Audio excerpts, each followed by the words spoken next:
An filɛbaaw ani an lamɛnbaaw aw bɛɛ lajɛlen aw ni ɲankuma. An y'a fɔ aw ɲɛna cogo min an bɛ Segu bangun kan. Segu Art Festival sur le Niger tako 21 o baaraw bɛ sen na. A b'a dɔn sisan kɔni bi bɛ se ka k'a dɔgɔkun kelen kabini sibiri tɛmɛnen baaraw daminɛna ni Talange Cité ye. Bamakɔkaw ka Mohamɛdi Ture n'u b'a wele ko Babsi ale kɔni nana bilisi niyɔrɔ sara cɛ Segu yan. N'o ye Talan ye ale kɛra o fɔlɔ ye. Segukaw yɛrɛ ka Mama Boro ye filanan ta min ye Sirantu Kuyate ale kɛra sabanan ye. An y'o kɛ sibiri tɛmɛnen o dɔgɔkun kelen ye bi ye k'a ta o la sa fo bi sibiri an b'an sen kan. Segu yan min ye ɲɛbila baara fɔlɔ min kɛra o ye AES ale tɔgɔla dɔgɔkun ye. Minisiri 4 o de tun bɛ Seko ni Dɔnko tɔgɔla jamana 3 tɔgɔla u ye baaraw kɛ. Festival sur le Niger yɛrɛ o kurumo karili o kɛra o jama tun Ablaye Diop bolo alamisa don wula fɛ yan yɛrɛ fondation na. Wa baaraw bɛ sen na hali bi hali sisan délégué général min yɛrɛ festival ko bɛɛ bɛ maa min bolo ɲina n'o ye Jibril Gise a bɔra ɲɛnajɛ dɔ de la sisan danganda la Sɔmɔnɔso la ye kurunkurusi tun bɛ ka i senfa ka biribiri ka na an sɔrɔ yan Jibril Gise i ni wula. An b'a Kasimu ni wula. I nana an ka wele jaabi wula in na an b'a dɔn baara ka ca ko ninnu bɛɛ b'e bolo a ma nɔgɔn kosɛbɛ. Ɲinan an y'a ye k'a fɔ yanni festival cɛ jamana minnu kɛlen don k'u bolo di ɲɔgɔn ma cɛncɛn fo ka jamanaw n'an b'a fɔ o ma ko AES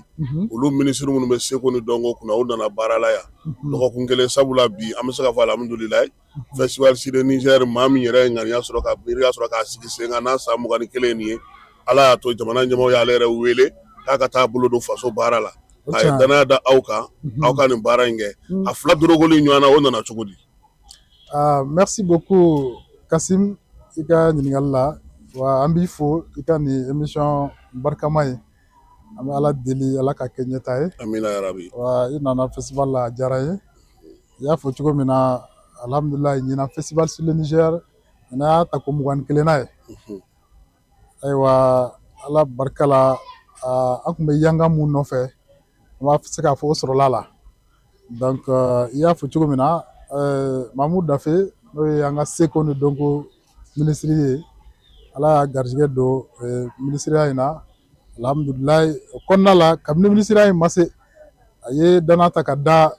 denmisɛnnin kulu kan n'o ye anw ye walasa an bɛ se ka festival sur le Niger ka ta an fanga na cogo min na an b'a fo a ka o danaya in kɔnɔ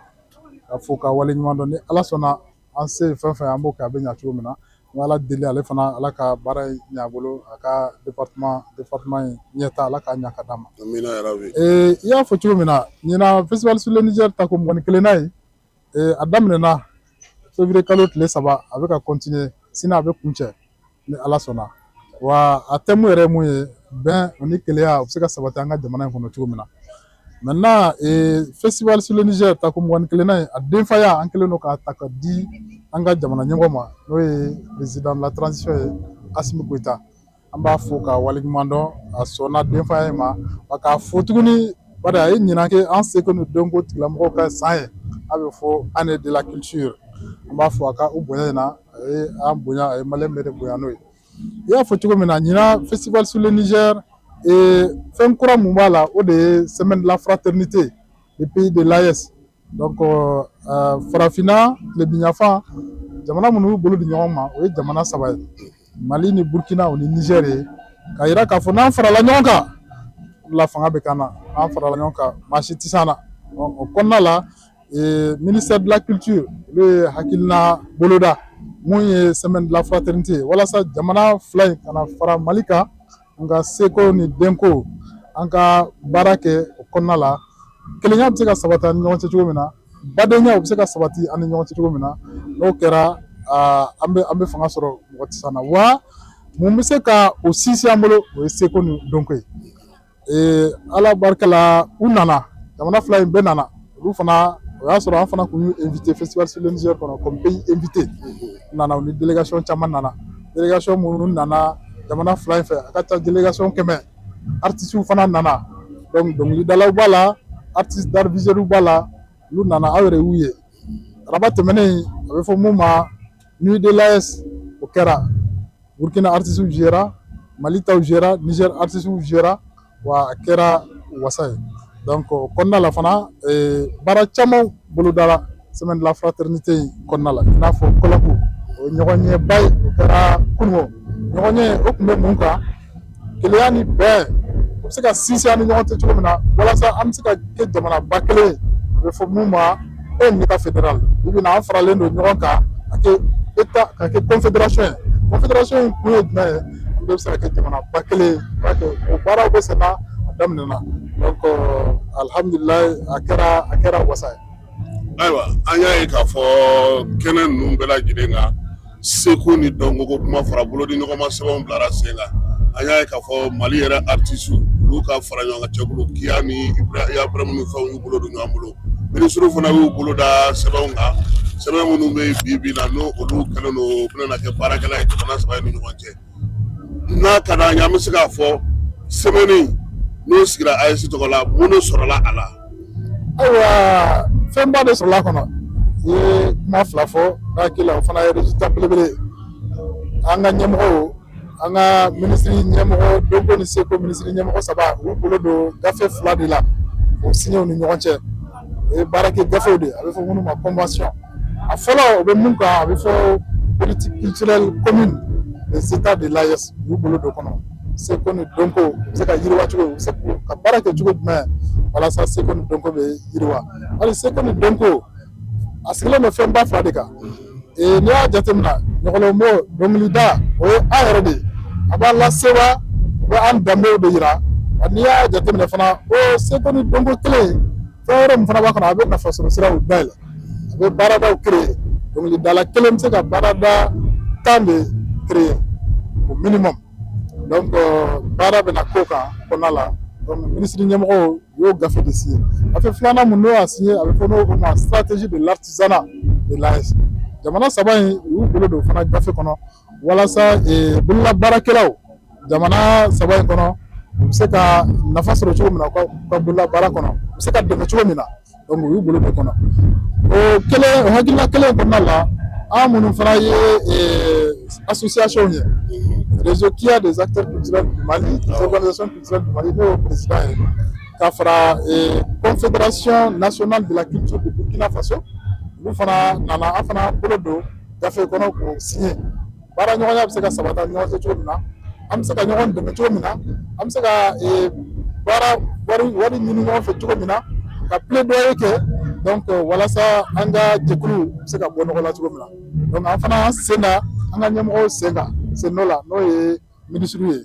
donc o kɔfɛ an ni UAPREM ni FEDAMA fana ye jɛkulu belebele fila ye Seko ni Donko jɛkulu don o ni réseau KIA an y'an bolo de sɛbɛnna o hakilina kelen in kɔnɔ an bɛ se ka baara kɛ ɲɔgɔn bari n'an ma fara ɲɔgɔn kan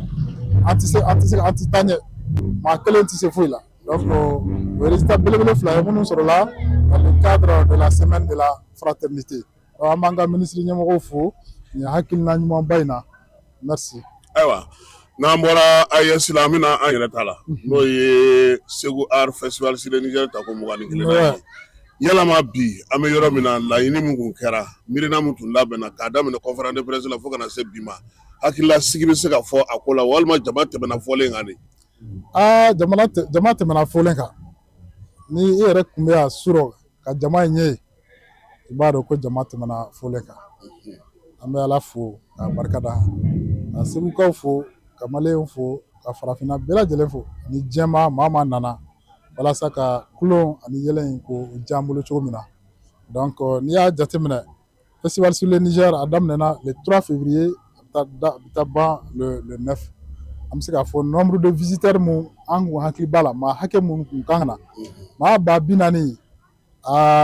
o sɔrɔla ka ban a tɛmɛna o yɛrɛ kan fɛn o fɛn ye maa 50,000 ye an bɛ se k'a fɔ o nana donc an bɛ Ala fo ka barikada mun ye fɛn fana ye table ronde an y'o tenu festival sur le Niger kɔnɔna la o kɛra alamisa don tɛmɛnen o fana tun bɛ mun kan kelenya ni bɛn u bɛ se ka sabati an ni ɲɔgɔn cɛ cogo min na le thème de l'édition diversité culturelle paix et unité donc maa hakili dɔnnibaaw tun bɛ yan philosophes tun bɛ yan maa kalannenw u nana k'u hakilinaw di walasa bɛn ni kelenya bɛ sabati Maliyɛnw ani farafinna bɛɛ cɛ cogo min na hakilina ɲumanw sɔrɔla la u bɛna kɛ gafe u bɛ di an ka jamana ɲɛmɔgɔw ma o ye an ka contribution ye a filanan ye mun ye hakilila jagabɔ kɛra mun fana kan les fonctions multiples du fleuve Niger n ka ba Jeliba mun n'a a filan kɛrɛfɛ festival sur le Niger yɛrɛ tɔgɔ bɛ ale de kan donc hakilila jagabɔw kɛra walasa ale bɛ se ka lakana cogo min na donc nafaba de b'a la les pêcheurs jɛgɛ mɔnnaw ani mɔgɔ caman de dahirimɛ bɛ fɛn na ba in na donc f'a ka lakana de donc o fana ye résultat kumaba dɔw ye minnu sɔrɔla ɲinan festival sur le Niger kɔnɔ n'i y'a jateminɛ fana ɲinan festival sur le Niger a bɛ fɔ min ma programmation musicale dɔnkili ko ta fan fɛ a kɛra sɛni mun sigira a bɛ sɛniden tan bɔ sɛni tan folikɛyɔrɔ tan sɛni damozo sigilen filɛ ɲa au quai des arts sɛni biton sɛni ali farikaw sigilen bɛ yan festival centre culturel kɔrɔ la musée de masque et marionnettes sɛni bɛ fan bɛɛ fɛ donc dɔnkilida hakɛ mun bolodara kɔnɔ a bɛ 100 bɔ concert 100 a ka ca n'o ye donc o fana sabatira n'o ye art visuel ye n'i ye cours in kɔnɔna lajɛ i t'a sɔrɔ galeries caman de bɛ yan galerie bɛ dugu fan bɛɛ n'a bɛ fɔ o ma off. n yɛrɛ tun bɛ ne ɲininka o parce que mɔgɔw bɛ yaala ka taa maa minnu ɲini diɲɛ fɛ n'olu b'anw yɛrɛ fɛ yan voilà i n'a fɔ Ablaye Konate oui olu bɛ ɲini Barthélemy Togo yɛrɛ si sɔrɔ kosɛbɛ Kisiriki ninnu ne ko gundo jumɛn de bɛ yen ni Segu bɛ se ka nin sɔrɔ ka na yan sabula tubabulakaw de fɛ an bɛ nin fɛn ninnu ye ka caya. o ye tiɲɛ o ye ɲininkaliba de ye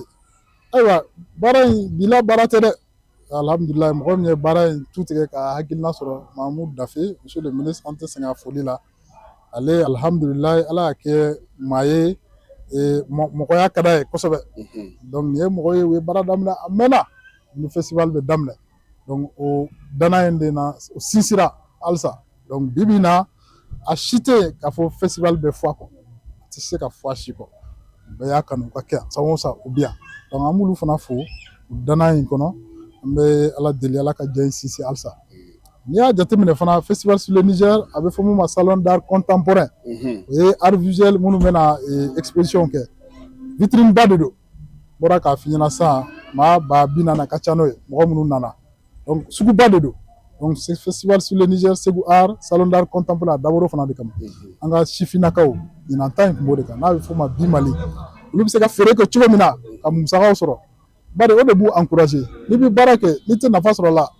a ka gɛlɛn dɛ i tɛ kɔrɔ sɔrɔ ka continuer donc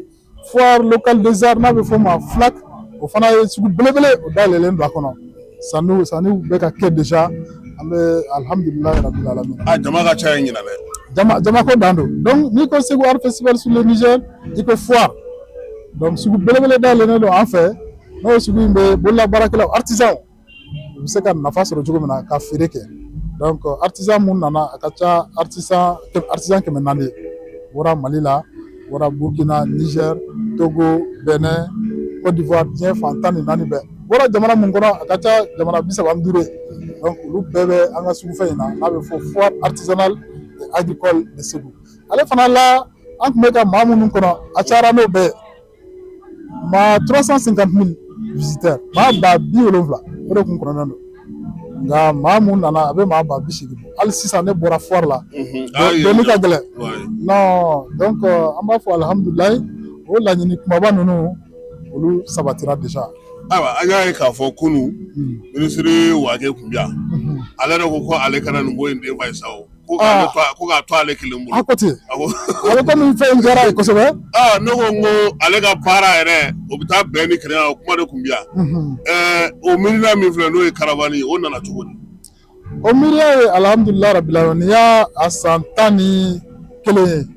miiriya in sigira sen kan festival sur le Niger kɔnɔna la bari festival sur le Niger ni festival wɛrɛw de bɛ baara kɛ a dɔw ye jumɛn ye festival Taragel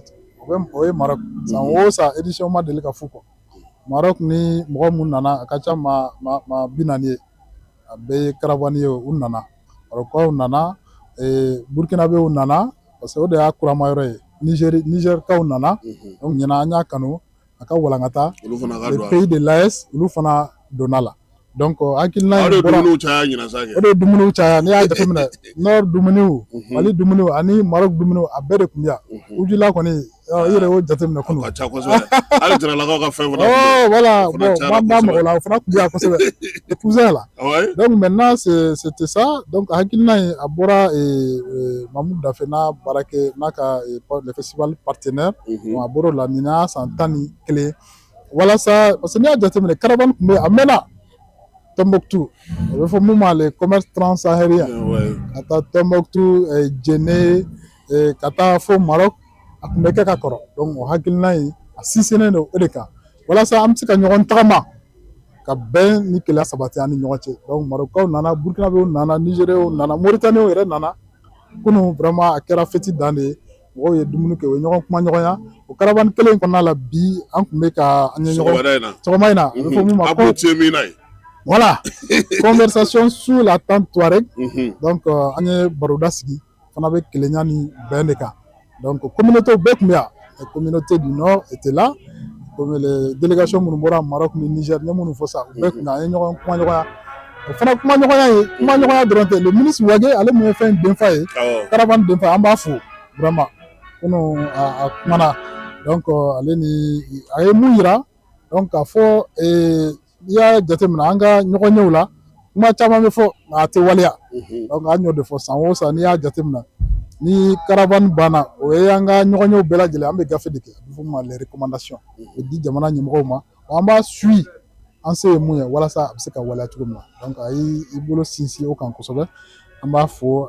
a sɔnna an ka denfa ma k'a fɔ k'a wale ɲuman dɔn parce que sɔgɔma ale ni le ministre Mamadou Dafe olu fila de tun bɛ yan